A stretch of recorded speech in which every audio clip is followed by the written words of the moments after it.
Om Tat Sat. Welcome to Gyan Bhakti. We are currently exploring the scripture Mysticism of Srimad Bhagavatam.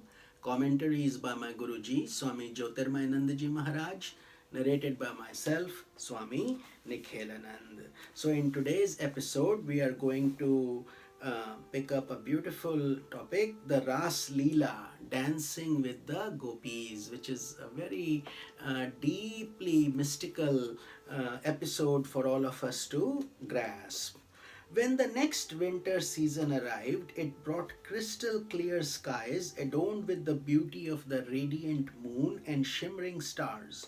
One particularly lovely night, when the moon was full and the breeze was wafting the fragrance of jasmine, Lord Krishna remembered his promise to the gopis and planned to delight them by sporting with them besides the Yamuna river on a beautiful full moon night. Krishna then lifted his flute and played a special melody with the root letter Kleem, the awakener of love in the human heart.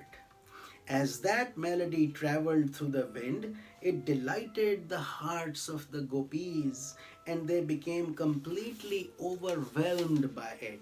Forgetting whatever they were doing at that time, they were drawn to that irresistible sound.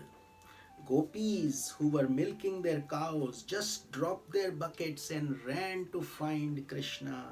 Those who had boiled milk on the fire, they forgot about it, left it bubbling. Those who were cooking pudding left the pudding half done. Those who were serving food to their relatives dropped their vessels and ran. Mothers left their children and wives left their husbands and all ran swiftly to the source of that wondrous melody. Those who were restricted from leaving by their relatives secluded themselves behind closed doors and united themselves with Krishna in meditation, like rivers flowing towards the ocean.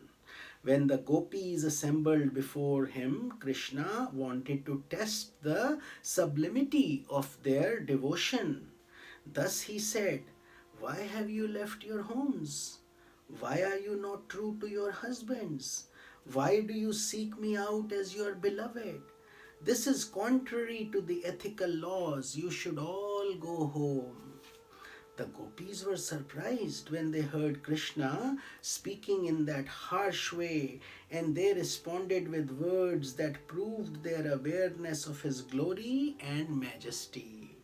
Their expressions made it clear that they loved him not as an ordinary person, but as the self that abides in all.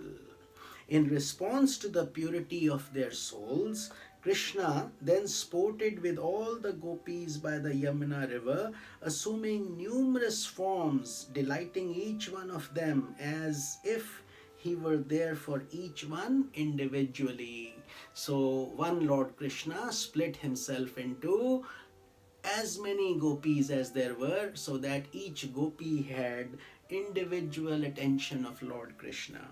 As a result, however, the woman developed a sense of subtle pride, thinking Krishna was giving them special attention, feeling that they were the best of women in the whole world since they had captured the beloved of all. When Krishna saw that they had developed that pride, he suddenly disappeared. Overcome with grief at Krishna's disappearance, the gopis began to look for Krishna everywhere, asking every tree, every creeper, every flower if they knew where Krishna had hidden himself. Filled with the terrible pain of separation, they began recalling all the details of their joyous sporting with Krishna, all his mannerisms and actions, all the heroic deeds that characterized his childhood. As they continued searching, they discovered at one place along their way the footprints of their beloved Krishna. Although with the footprints of Krishna were the footprints of a gopi, whom they concluded had secretly gone away with Krishna. The later Purana writers identify this gopi as Radha. So thus we say Radhe, Radhe, Radhe Krishna. That is, we take Radha's name first because she had such overflowing, profound love for Krishna. In despair, because they could not find Krishna anywhere, the gopis poured out their hearts in songs in praise of their beloved, a song referred to as Gopika Gita, meaning their emotions and sentiments for Krishna, which is written in most melodious Sanskrit language. Because of the purity with which they expressed their yearning, Krishna appeared before them again, smiling gently. He was a mass of beauty with yellow apparel decking his body and the forest flowers forming a garland on his neck. The moment they saw the beautiful form of Krishna, the gopis entered into ecstasy, filled with joy. Overwhelmed by their sublime devotion, Krishna explained that he had disappeared briefly only to help remove certain limitations within their hearts and to encourage their love to flow on more steadily to perfection. Then, with the gopis free of any defect in their love, Krishna revealed himself in as many forms as there were cowherdesses or gopis. By the shimmering sands of the moonlit Yamuna river, they performed a splendid circle of divine love with one manifestation of Krishna between every two gopis dancing with arms entwined. This sublime dance was witnessed by countless deities from the celestial realm who had crowded the sky, enjoying the radiation of intense joy as Krishna danced with these purest of devotees. They say these devotees, these gopis, were advanced sages and saints who had meditated upon the form of Krishna for many, many decades, and in that search, as a reward, they were born as gopis with all that devotion and to enjoy Krishna's flute and to enjoy his constant company. So when morning approached, the gopis returned to their homes with profound contentment because Lord Krishna had done Ras Leela with them. Due to the magic of Krishna's Maya, all families did not feel that they had been away at all. So it was like as if everything was normal. So this portion of Srimad Bhagavatam that describes the Ras Leela or dance of Krishna with the gopis is one of the most poetic portrayals of divine communion to be found in bhakti or devotional literature.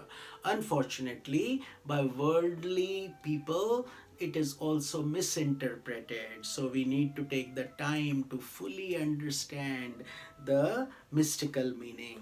It is an attempt to express in words and images the highest bliss, bhuma, that a devotee experiences. Bhuma means unending bliss. This magnificent painting of a wondrous dance in the forest of Vrindavana is actually a painting of what occurs within a human heart in the state of divine communion. Our chitta, heart or deep unconscious, becomes clear as the autumn sky. The mind, free of all selfish desires and impurities, shines like the full moon, radiating the beauty of the self. A deep feeling of divine love surges like the Yamuna river. At that moment of perfection, the melody of eternity that vibrates from the flute of Krishna or the divine self within can be heard with total clarity. Then all our divine sentiments represented by the gopis flow to the divine self, the embodiment of love and bliss in a thrilling dance of divine communion.